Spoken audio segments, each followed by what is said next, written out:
Armies this is my bit BTS. இன்றைக்கி நம்ம யாரை பற்றி பார்க்க போகிறோம்னா 2 இம்பார்ட்டண்டான மெம்பரை பற்றி தான் பார்க்க போகிறோம். ஜங்குக்கோட பெட்டு யார் தெரியும்ல, நம்ம பேம் பற்றி தான்.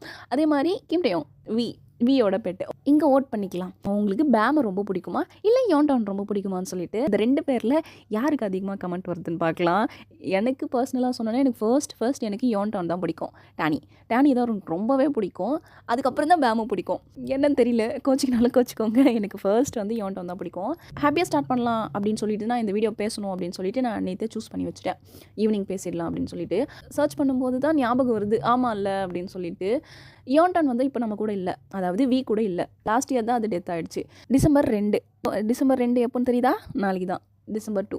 நாளைக்கே கூட சொல்லலாம், பட் இருந்தாலும் அது ரொம்ப ஒரு மாதிரி இருக்குது. மறந்துட்டேன், ஏன்னா யோன்டான் உயிரோடு இருக்குது அப்படின்ற ஒரு ஞாபகத்தில் தான் நான் இருந்தேன். பட்டு இப்போ நான் என்ன பேசுகிறதுனே தெரியல. ஏன்னா யோன்டான் வீ கூட மட்டும்தான் இருப்பான், இல்லை பிடிஎஸ் மெம்பரில் எல்லாரு கூடயுமே இருப்பான். நல்லாயிருக்கும் அது பார்க்கும்போது. நான் ஒரு சில டைம்லாம் யோசிப்பேன், இவ்வளோ லக்கியான டாக்டா, இப்படிலாம் கொஞ்சிறானுங்களேன்னு சொல்லிட்டு. ஆனால் இப்படி ஆகும்னு சொல்லி நான் எக்ஸ்பெக்ட் பண்ணவே இல்லை. யோன்டான் நம்ம கூட இல்லைனாலுமே அவனுடைய மெமரிஸ் எப்போவுமே நம்ம கூட இருக்கும். வீக்கு பிடிச்ச பெட்டு இல்லையா, நமக்கும் பிடிச்சிருக்குன்னு சொல்லிட்டு அவங்க 2 பேர் பாண்டிங்குமே ரொம்ப அழகாக இருக்கும் பார்க்குறதுக்கு. நம்ம கண்ணே பட்டுடும் போலேன்ற அளவுக்கு தான் இருக்கும். நம்ம யோன்டானுக்காக ப்ரே பண்ணிக்கலாம். யோன்டான் இல்லை அப்படின்றதுனால யோன்டானியாக சொல்லாதீங்க. உங்களுக்கு ஃபர்ஸ்ட் பேமு பிடிக்குமா இல்லை யோன்டானை பிடிக்குமான்னு சொல்லுங்கள். என்ன கேட்டிங்க அப்படின்னா நான் யோன்டான் தான் சொல்லுவேன். ரொம்ப க்யூட்டாக இருப்பான். ஜங்குக்கும் பேமை பார்க்கும்போது டிஃப்ரெண்ட் வைப்பில் இருக்குமா, அதனால் எனக்கு சிரிப்பு தான் வரும். நீ டிஃப்ரெண்ட்டுன்னு தெரியும், டாகில் கூடவா நீ இவ்வளோ டிஃப்ரெண்ட்டாக இருப்பன்ற அளவுக்கு தான் யோசிக்க வைக்கும். ஓகே, பார்க்கலாம். உங்களுக்கு பேமு பிடிக்குமா இல்லை யோன்டான் பிடிக்குமான்னு சொல்லுங்கள். நம்ம நெக்ஸ்ட் வீடியோவில் பார்க்கலாம். மறுபடியும் சார் அங்கே